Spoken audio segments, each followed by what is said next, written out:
Chill for 9211. Good morning to you. Today is March the 4th. And what did I say? Friday, 2022.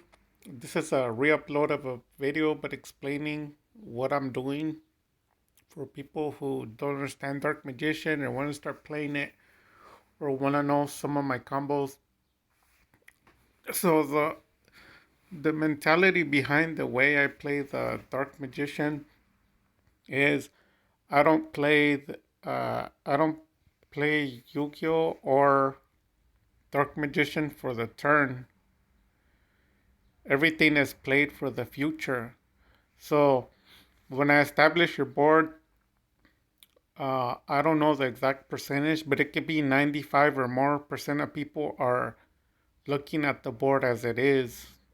Um, but I'm already looking at the board 1 or 2 turns in the future, so I already know I'm gonna win no matter what you do. So, for example, every hand with Dark Magician, you want to search Rod. Um, he's the first normal summon. He gets you one spell or trap from your deck that says Dark Magician listed on it. And then the other one, Soul Servant. I'm sorry, Magician Souls. He can dump a level 6 to the graveyard. And the ones that you want are Dark Magician or Dark Magician Girl. Then the other combo that you want to do is you want to get Circle, Dark Magic Circle, and Eternal Soul, if possible, with Salvation on the field. Then after that, you need a Rod in the graveyard to chain Circle and Dark Magician for an eternal uh, an eternal combo. Like it just you have to get used to it. Some decks are like that, like the Eldritch. Like no matter what, you have to get used to the Eldritch coming out. And no matter what, you have to get used to 5 traps. So for the Dark Magician, you have to get used to getting a monster banished. You have to get used to um, you have to get used to a lot of things. So all of that sounds pretty. It sounds sweet. It sounds nice. But the reality is, you don't have any of the cards that I just mentioned. They're not in your hand. And you can argue and say, well, you're lying because you have Rod and Magician Souls. Yeah, but I seen your videos on your YouTube and you suck. So you don't have the same hand I do because you have more brick hands, more brick cards. It's your fault. It's not my fault. But the 2 cards in the hand, it would be a lie to say that you set up by them. It's a lie because your opponent negates them. He negates those cards. So the difference between me and their play is I'm already thinking about that. So because I know everything will be negated, at least 2, um, what I do is I'll do a third follow up play where I will link them to a link summon, and then the link summon will go into my deck further. And then from those link summon monsters that I get in my deck, or from my hand that's already active as it is, I'll end up discarding uh, cards for Magician Souls because it's also a pot of greed. So I'll go 4 to 6 cards deeper into the deck, and my deck for the most part doesn't have dead cards. Every card that's in it is mostly live except for one, which would be Ayatamaya's. But because the computer is an AI, I trust that it'll be a 100% shuffle. Like it won't be like me that I'll make a mistake where I'll draw a bunch of spells or traps. That it's a computer system, so I trust it. And at that point, it'll come out at 100% random. So I don't care. I know that it'll be live. So because I drew 6 into my deck and I have 5, and then the 5 that I have a combo and they set up, I'm not crying about hand traps. I'm not crying about nothing. I already know it's going to come out. Then I have to shut up and prove it.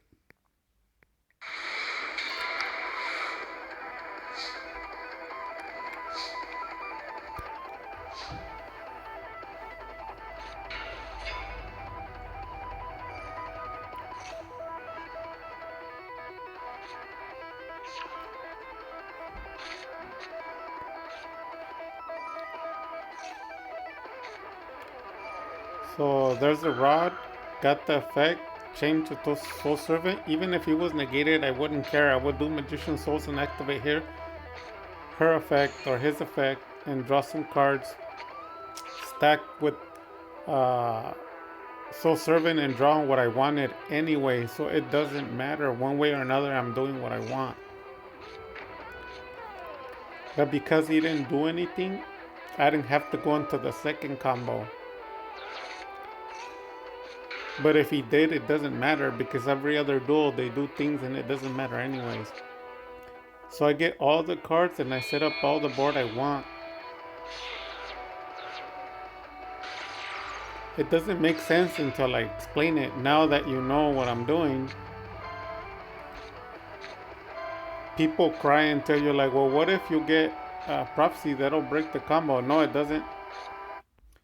It doesn't break the combo. That's a lie because you have Rod and him on the field.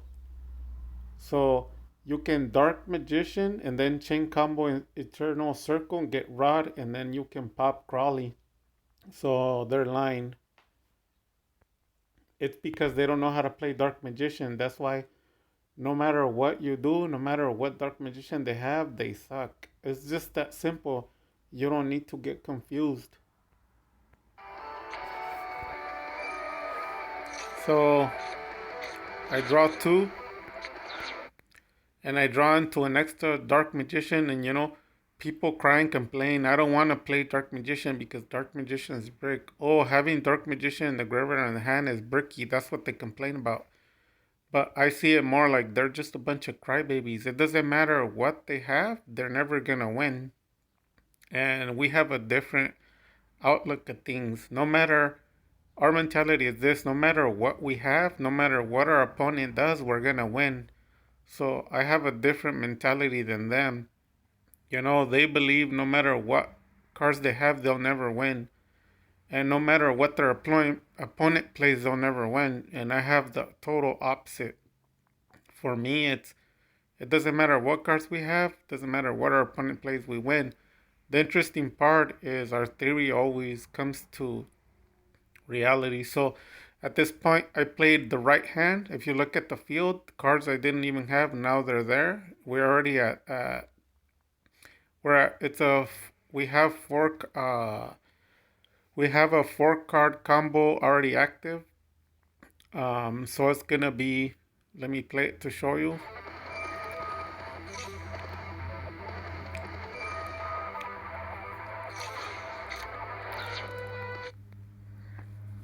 So if you notice, the total chain of combos were roughly about 6 or 7. And if he would have negated us, we still would have done them. Some of those 7 combos would have been negated. But there's too many combos. We would have still had 5, so the board would have still set up.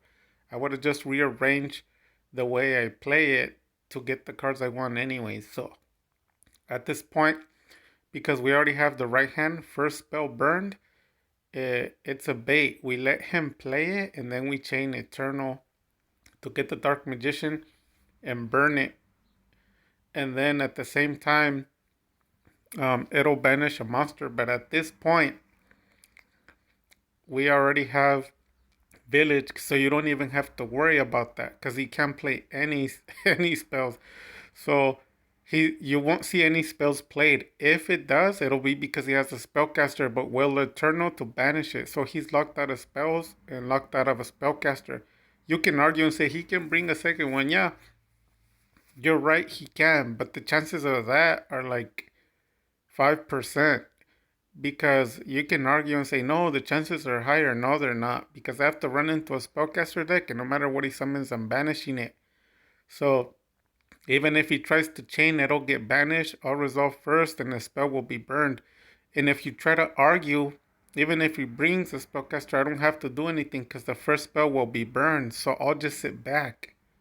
I'll just chain when he plays the second spell. So you're wrong. So at this point, because I'm so far along with the combos, because I even sent Soul Servant to draw another card, because sometimes it's better to draw 10 to 15 cards in your first turn because you already have a good board. if my board wasn't good, I wouldn't draw anymore. And you're gonna argue and say, why? Well, because I already have everything I need. I might need to draw on the second turn. Why do I need to draw them now?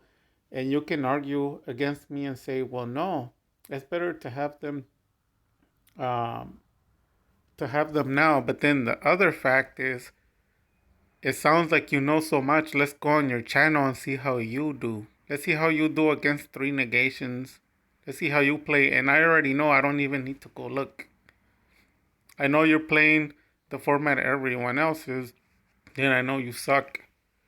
Everything plays at a combo. It plays at the right time. Even though you can draw more cards to jump your opponent because you play more cards than them, sometimes it's better just to relax. The game is already in control.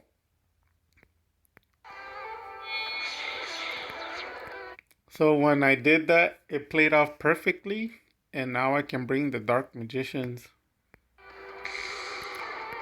Dark Magicians gives me the effect once per turn. When a spell trap's activated, I can draw a card from my top of my deck. So at that time I play Village, it locks out of spells. Then the first spell is locked out anyways, and then at the same time I get to draw a card.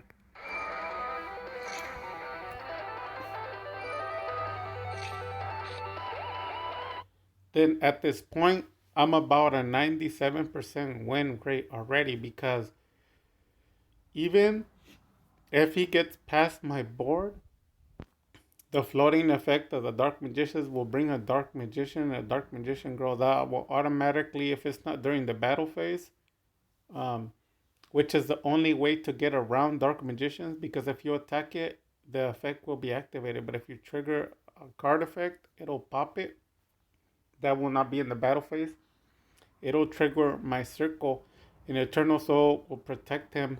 Um, and that's without including the Eternal Soul. So at the end of the turn, I can still chain to Eternal Soul and activate Dark Magical Circle then instead of with the Dark Magicians. And then when I go next, I'm gonna go ahead and activate Ayatamaya's and Dragon Knight's coming out, and then that's pretty much 100% win rate because he's not able to play spells. The first spell is burn. I'm gonna remove his monster, and he can't touch my spell or traps. There's too many combos, and then we already have the revolving eternal combo of Rod and Dark Magician Circle. So the field as it is gonna be like that. You have to get used to it until the duel ends. It's not like it's gonna be diminishing, and we're not playing um, we're not playing a meta type deck like those cheap decks that rob people. They pay 1,200 for a deck and it sucks. It can't beat me. Or even a meta destroyer. The way that I build my deck, the cards stay in the field. You have to get used to it. It's not like, oh, at least he did it once. Next turn he won't play no more because he already discarded the card. Nope, that's not how my deck is built. When the cards are in the field, get used to them. Those are the ones you have to go until the duel ends.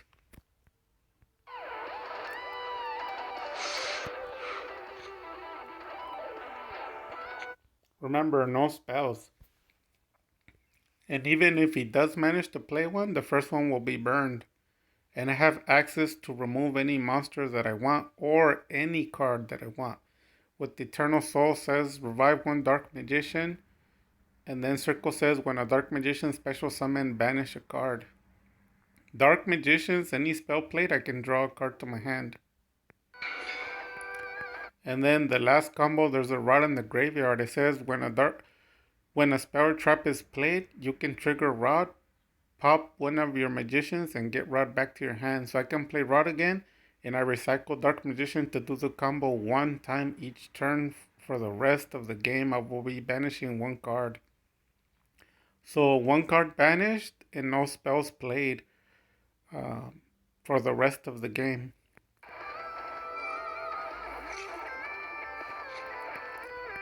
So he activates the effect to get tokens. I don't know what he's gonna climb up to because that's how decks are played. For the most part, I usually set up with golden match or summon limit, and then at that point, I have like 7 negations. So that's when you see those games where people just waste my time or they just surrender. At this point, there's only one, two, three, four, five. There's a five combo setup, and there's also a five combo interruption because he gets rid of the dark magicians, but it's a lie because it's a floating effect, so that's interrupted, and that'll trigger my circle. Village is another interruption negation. No spells can be played for you unless you have a spellcaster. And then circle is the other one. I'm sorry, right hand. The first spell is burned. And then on my following turn, I'm gonna Regeki everything, and then I'm gonna go into a Dragon Knight. That's pretty much it. You're finished right now, but it's gonna get worse. And that's another thing about my deck.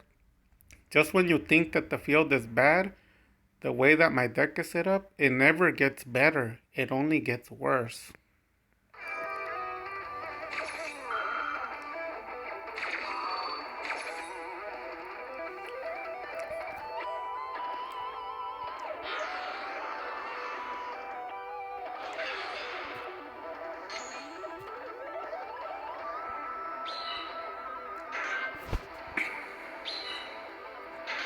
So,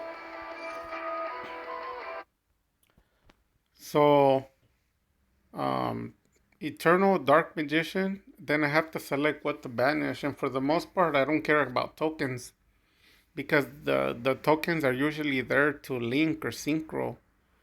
But because of the quick play of Eternal Soul, you can chain when they activate it, and then the timing will be correct, so they won't be able to synchro or anything because your speed is faster. But if you pause and you don't chain something, then they will resolve. So at that point, I chose to banish the monster. You won't see it again.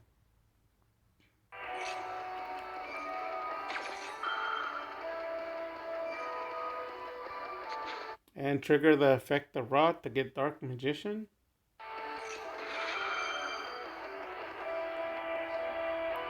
Then resolves backwards, so it's Rod, pop Dark Magician, then at the end, Circle will trigger. Then at the very end, you get to select the Dark Magician's effect to draw a card to your hand.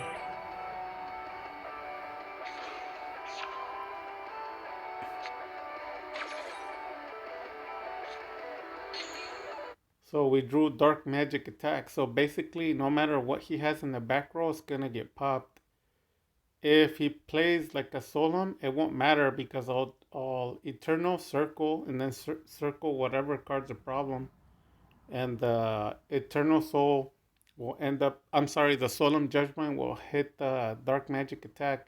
In any case that there's a problem and he has um, a Solemn and there's way too many spells, I could just always Rod and then get Soul Servant, restack Dark Magic Attack, and play it all over again a second time. So this is what I mean. Everything's covered. I've already looked at the future. The guy doesn't even have those cards, and I already have it figured out.